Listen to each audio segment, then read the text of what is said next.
ఇందిరారమణ గోవింద, లక్ష్మీరమణ గోవింద, రమారమణ గోవింద, ధాత్రీ వరద గోవింద, మేదినీ వరద గోవింద, గోవింద గోవింద.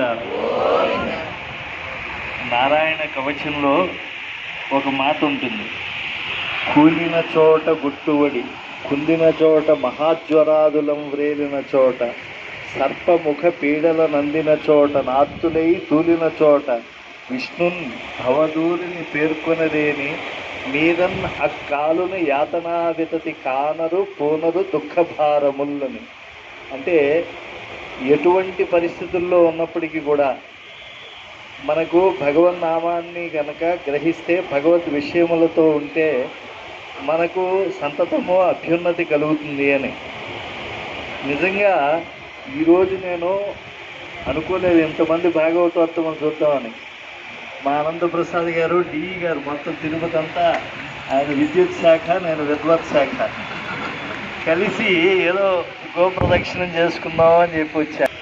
నిజంగా మీరు చదువుతూ ఉండేటువంటి విష్ణు సహస్రనామంలోనే ఒక మంచి మాట ఉంది.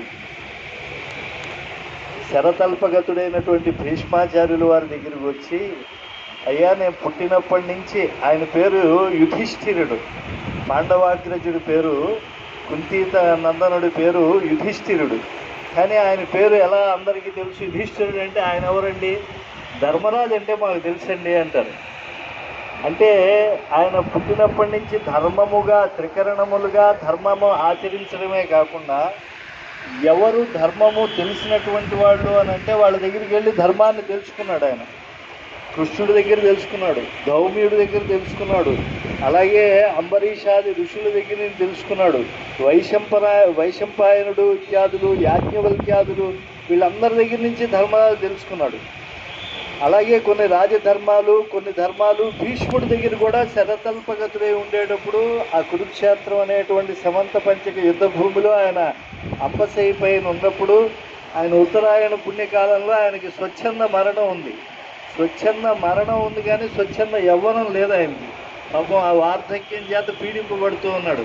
ఆయన దగ్గరికి వెళ్ళి ఎన్నో ధర్మాలు విన్న తర్వాత, అయ్యా ఇన్ని ధర్మాలు విన్నాను కానీ సారాంశం ఏమిటో తెలుసుకోవాలని ఉంది. ఎన్నో ధర్మాలు విన్న తర్వాత మనకు కూడా ఏమిటి సారాంశం తెలుసుకోవాలి అని ఉంటుంది.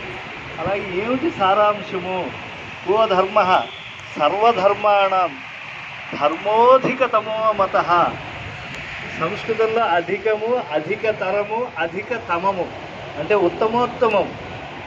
ఏది ధర్మము అని అంటే అన్నింటికీ సారం చెప్పేస్తున్నాను అని అంత ఆపఘాతనూజుడు, అంటే సాక్షాత్తు గంగాదేవి పేరు చెప్తే పునీతులవుతామే. ఆ గంగా పుత్రుడిగా జనించి ఆజీవనం ఘోటక బ్రహ్మచారిగా ఉండి గొప్పదైనటువంటి అనుష్ఠానపరుడిగా నిలిచిన కర్మయోగి అనేటువంటి ఆయన ఏం చెప్పాడంటే, యద్భక్త్యా పుండరీకాక్షం స్తవై అర్చై నరః సదా.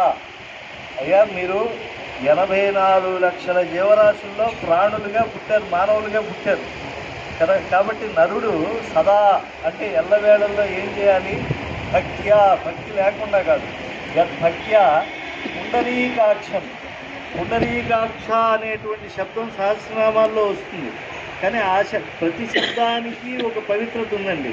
మీరు ఇన్ని శబ్దాలు చదువుకున్నారు కదా, వేటికి వాటికే ఉంటుంది. విష్ణు విష్ణు వషట్కార భూత భవ్య, ఇవన్నీ విష్ణువుని చెప్పినట్టుగా ఉండదు. ఎవరెవరో పేర్లు, అంటే మనకి 10వ రోజు పేరు పెట్టేస్తారు.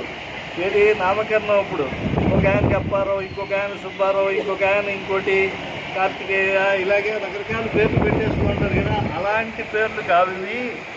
ఈ పేర్లు ఎలాంటివి అని అంటే ఋషి భీపరి గీతాని తాని వక్ష్యాభిభూతయే. అంటే మహర్షులు సమాధి దశలోకి వెళ్ళి వాళ్ళు తారక మంత్రాన్ని దర్శించారు. వాళ్ళు నారాయణుడు, వాసుదేవుడు ఇలాంటి పేర్లు తెలుసుకున్నారనమాట. ఆ తెలుసుకున్నటువంటి పేర్లన్నీ కూడా ఒకటిగా చేశారు. ఆ ఒకటిగా చేసినటువంటి పేర్లన్నింటికీ కూడా ఒక శక్తి రావడానికి, సమన్వయం రావాలి. ఇవన్నీ ఎవరికి చెందాలి? విష్ణువుకి చెందాలి కదా. అటువంటి ఆయన్ని స్తవై అర్చై, ఆయన్ని వీలుంటే స్తోత్రం చేస్తూ ఉండాలి. ఇంకొంచెం వీలుంటే ఆయన పూజ చేస్తూ పూలతోనో లేకపోతే పంచోపచారాలు, షోడశోపచారాలు, చతుషష్ఠోపచారాలతో విష్ణుదేవుడిని ఉపచరిస్తూ అప్పుడు విష్ణు సహస్రనామాలు చెప్పుకుంటే ఇంకా పుణ్యం. అయితే ఈ నామాలన్నీ కూడా ఒక్కో ఋషి ఒక్కొక్క అనుభూతి. ఇప్పుడు నారాయణుడు ఉన్నాడు, అంతర్బహిష్యత సర్వం వ్యాప్తి నారాయణ స్థిత, లోపల బయట అంతా ఉన్నారు అని ఒక ఋషి తెలుసుకుని ఆయన నారాయణ అన్నాడు. ఓం నమో నారాయణాయ అని ఆయన ఒక ఋషికి చెప్పాడు. అలాగే ఏ నామం తక్కువ అంటే మనం ఏం చెప్పలేమండి, అన్ని నామాలు గొప్పే. తల్లికి 4 పిల్లలు ఉంటే ఏ పిల్లవాడు కావాలమ్మా నీకు అంటే ముందు పెద్దాడు కావాలండి, అయ్యో చిన్నాడు కావాలండి, అయ్యో దీన్ని ఎవడు చూసుకుంటాడండి, వాడు నాకు కావాల్సిన వాడే అని తల్లి ఎలా అంటుందో అలా విష్ణువు నామాలే అయినప్పటికీ కూడా ఈ పుండరీకాక్ష అనేటువంటి నామానికి ఏముందంటే శక్తి, ఆయన నామాన్ని తలుచుకుని నారాయణ శబ్దాన్ని తలుచుకుంటే లోపల బయట ఉండేవాడు. వాసుదంతే జగత్రయం అంటే వాసుదేవుడు. ఇలా ఒక్కొక్క నామానికి ఒక్క అర్థం ఉన్నట్టుగా పుండరీకాక్షుడు అంటే ఎవరు అనంటే మనం ఎటువంటి స్థితిలో ఉన్నా సరే అపవిత్ర పవిత్రోవా సర్వావస్థాంగతోవా, అయ్యా నేను ఏ అవస్థలో ఉన్నానో నాకే తెలియదు అంటే మనకు ఉండే నవరంధ్రాల్లో ఏ రంధ్రం నుంచి ఎప్పుడు స్రవిస్తూ ఉంటుందో మలమూత్రాలు మనకే తెలియదు. కంటి ద్వారానో చెవి ద్వారానో చెప్పుకుంటే చాలా అసభ్యం ఉంటుంది, కానీ సత్యం అదే. మనం అన్నీ కూడా సంచార మలమూత్ర దేహాలన్నీ కూడా. అటువంటి మనము ఎవరిని తలుచుకుంటే పవిత్రులం అవుతాం, పాపలవిత్రులం అవుతాం అంటే ఆ పుండరీకాక్ష స్మరణం చేత అనమాట. అపవిత్ర పవిత్రోవా సర్వావస్థాంగతోపివా యస్మరే పుండరీకాక్షం స బాహ్య ఆంతర శుచి. బాహ్యాభ్యంతర శుచి పొందాలి అని అంటే లోపల బయట శుద్ధి కోసం పుండరీకాక్ష పుండరీకాక్ష పుండరీకాక్ష అని అనుకోవాలి.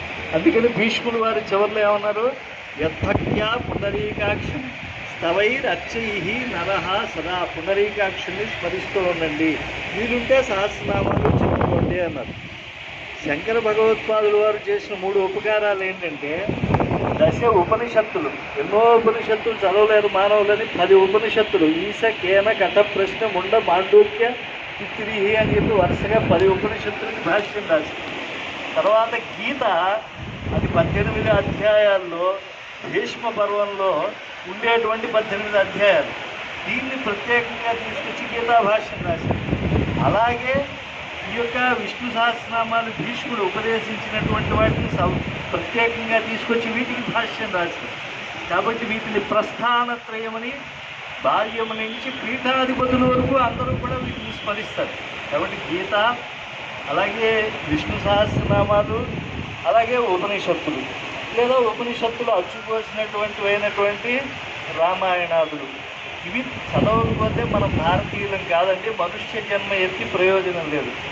అయితే ఈ సహస్రనామాలకు విష్ణుదేవునికి సమర్పణం చేయాలని శంకర భగవత్పాదుల వారు రచించినటువంటి శ్లోకం ఇందాక మీరు చెప్పారే, వనమాలి గది శార్గి శక్తి చక్రీచ నందకి శ్రీమాన్ నారాయణో విష్ణు వాసుదేవ అభిరక్షతు. ఇక మీరు చెప్పుకున్నటువంటివన్నీ కూడా వనమాలి ధరించేటువంటి వాడు వనమాలి, గది గద కలిగినటువంటి వాడు కౌమోదికి కదా, శార్ంగం అనేటువంటి మహాధనుష్ని ధరించేటువంటి వాడు, శంఖి అటువంటి గొప్పదైనటువంటి పాంచజన్యం. నేను ఒక్కొక్క దాని గురించి వివరించట్లా, ఎందుకంటే ఒక ఆయుధం అనుకుంటున్నారు, ఆభరణం అనుకుంటున్నారు, కానీ ఇవన్నీ కూడా శక్తివంతమైనటువంటివి. వనమాల ఎవరు వేశారు? మహాలక్ష్మి వేశారు విష్ణువు మెడలో. అది మామూలు మాలల్లో వసివాడిపోయేటువంటిది కాదు, వైజయంతి వనమాలది. తతశ్చావిరభూర్లక్ష్మి శ్రీరమా హృదయేశ్వరి రంజయంతి దిశకాంత్యా విద్యుత్ సౌదామినీయథ అని సుధామ పర్వతం నుంచి వచ్చే మెరుపు తీగకి ఎంత శక్తి ఉంటుందో అంత గొప్ప తేజస్సుతో ఉంటే ఆ లక్ష్మీదేవత కమలాలతో వేసిన కల్హారమాల వైజయంతి. అలాంటిది విష్ణువు ధరించి ఉంటాడు. వనమాల గది, ఆయన గద ఏమిటి? గర్భస్థుడైనటువంటి శిశువుని ఎవరన్నీ రక్షించేది? ఉత్తరాగర్భంలో ఉండేటువంటి పరీక్షన్ మహారాజును కూడా రక్షించినటువంటి వాడు పరమాత్మే కదా. గది శార్ంగం అనేటువంటి ధనస్సు నుంచి బాణం వినబడితే నారాయణాస్త్రానికి తిరుగుతుందా? అలాగే శంఖి, ఆయన యొక్క శంఖమునికి ఎంత శక్తి ఉంది అని అంటే ధ్రువుడి యొక్క ఆ దవడ మీద వాక్కు రానటువంటి స్థితిలో పెడితే ధ్రువుడు ఎప్పుడైతే యోంత ప్రవిశ్య అనేటువంటి మంత్రాన్ని చెప్పాడో 12 శ్లోకాత్మకమైనటువంటి ద్వాదశాదిత్య మంత్రము, అప్పటి నుంచి గొప్ప వాక్కు వచ్చింది. కనుక ఆ శ్లోకానికి అంత శక్తి ఉంది. నేను ఇదంతా చెప్పడం ఏమిటంటే విష్ణు సహస్రనామము అనంతమైనటువంటి వేదాలు ఇంకా భగవద్పారాయణం అంటే దాన్ని చెప్పడం అనంతం. అందుకే గీత సుగీత కర్తవ్య. గీత అనే దానికి అర్థం ఏమిటి? పాడుట. ఈ పాడటము అంటే భగవంతుడు గానము చేసినటువంటి దాన్ని సుగీత కర్తవ్య. కిమన్యై శాస్త్ర విస్తరై.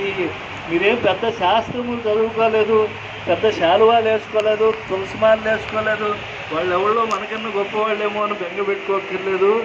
గీతాపారాయణం చెయ్యండి చాలు. గంగాజలలవ కణికాపీత ధ్యేయం గీత నామ సహస్రం. ఆ గీత అనేటువంటి దాన్ని పారాయణం చేయటం, సహస్రనామాన్ని చదవటం, లేదా గంగాజలంలో ఒక బిందువు పానం చేయటం, ఇవి చేస్తే చాలు మానవ జన్మ చరితార్థం.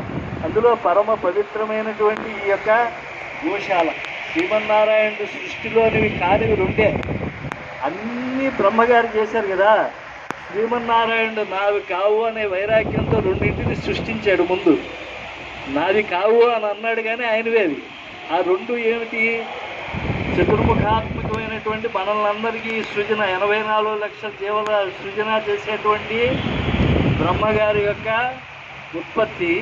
ఆయన ద్వారా సృష్టి వచ్చింది. ఆయన చేసిన మరో సృష్టి ఎవరండి? ఇక్కడ మనం ఉన్నాం కదా, గోవు. అందుకే గోవు యొక్క పంచగవ్యములు పరమ పవిత్రం. కనుక గో ప్రదక్షిణం చేస్తే విష్ణువుకి 1000 సార్లు ప్రదక్షిణం చేసిన పుణ్యం వస్తుంది. ఆ ప్రదక్షిణం చేద్దామనే కొంచెం ఏదో ఆరోగ్యం బాలయ్యకి ఇంట్లో ఉండేటువంటి రెస్ట్ తీసుకునేటువంటి నేను ఒకసారి అలా వచ్చా. ఇప్పుడు చాలా ఒక బూస్ట్ తాగినంత శక్తి వచ్చింది. మిమ్మల్ని ఎంతమంది భాగవతత్వం ఒక చోట చూశాను. నాకు కొద్దిగా సెలవు ఇప్పించండి. మీరు యజ్ఞం మధ్యలో విఘ్నం కలగకూడదు.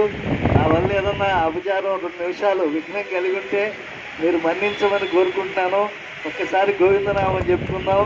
ఏడుకొండలవాడ వెంకటరమణ గోవింద, అనాథరక్షక వెంకటరమణ గోవింద, ఆర్తత్రాణపరాయణ గోవింద గోవింద గోవింద.